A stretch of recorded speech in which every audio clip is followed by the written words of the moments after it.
Hello everyone, it's Lulu. I finally have to remove my sew-in after 2 months and a week.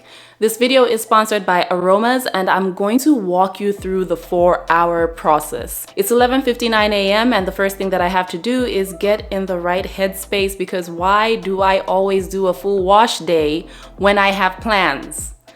Let's do a 360 and you can kind of see the tracks back there. Yeah, it's time. And I first separate my natural hair from the sew-in because I did a 3-part and look at that, my hair has grown and I should have taken this out sooner. It's ready to get out, beyond ready. Is that a new gray hair? Anyway, I am going to pre-poo with my Aromas Red Rose Damage Recovery Conditioner. I prefer conditioner over hot oil treatments and it's going to make my hair more manageable after working the conditioner in. I'm going to put my hair in a bantu knot so it can stretch out a little bit, and I'm moving to the side. Look at that. I'm going to put that up too and do the other side. This is a 3-part sew-in and I have a tutorial on it. I'll link it so you can see how I installed this hair by Her Given Hair. Put the bantu knot in on this side and let's go to the back. There is a lot going on here. My hair definitely needs freedom. Again, I'm putting conditioner on the loose hair and putting it in a bantu knot so it can stretch out and be separate from my weave. Okay, back to the front. I should do an updo at some point. It's 12:17 p.m. and I'm going to remove my sew-in from front to back using my seam ripper. The best advice I can give is to always start removing thread from the point where you stopped sewing when you installed the sew-in. It just makes it so much easier, but it's optional. I'm using the seam ripper in front because I did so many twists and turns which resulted in tighter stitches than the ones in the back where I was just pretty much going straight and going back and forth. Because I had 3 parts, I needed tighter stitches to keep things nice and flat, and it's always going to be a challenge to remove, but it gets better as you get to the end. Once the tight stitches are taken care of, I can use my small scissors and I'm just sliding the blade across the thread to cut my sew-in out. Here is some of the hair. It actually doesn't smell bad. I mean, I washed it a week ago, so it shouldn't. Now, this is the easy part. I'm just powering through this section because my blade is sharp and I'm going in a straight line back and forth. Once I'm in the middle, it gets so much easier and faster, thank goodness. It's 12:30 p.m. and I am going to remove my braids. To make things easier, I'm using my Carol's Daughter Black Vanilla Hydrating Leave-In Conditioner. It's a hair mist and it's going to moisten my strands without making them too wet, and that will make detangling a breeze.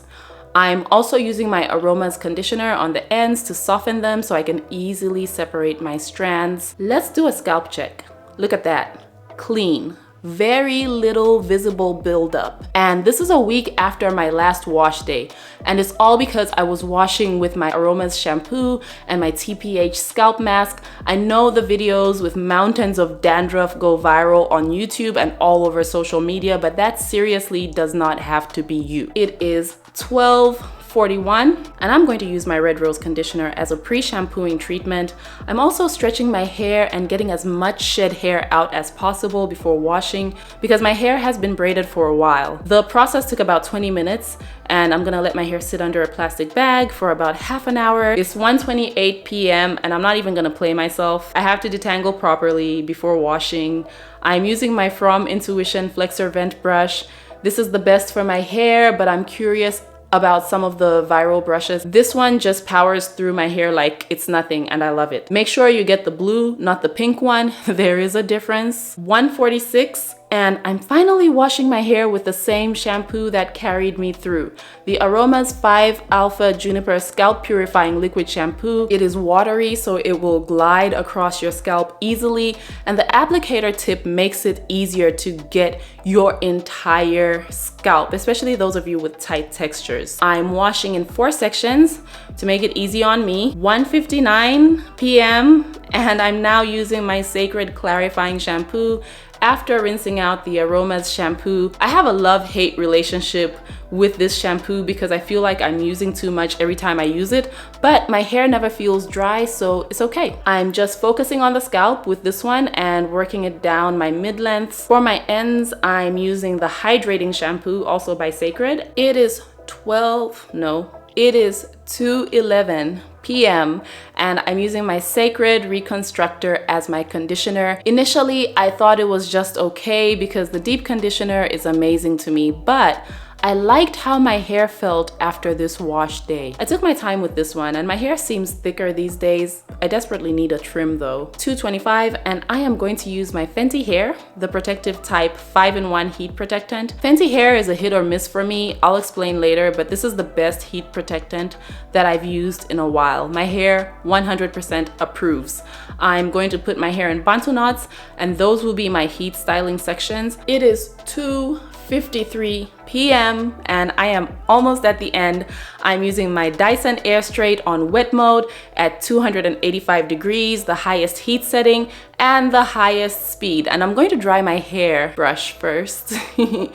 I washed it after detangling with conditioner and I need it clean and dry before blow drying. I have a whole tutorial on this that I'll link as far as using the Dyson, but the Airstraight is so easy to use. First, I'm combing my roots with my rake comb that I've had forever. I'm actually in the process of replacing old hair tools.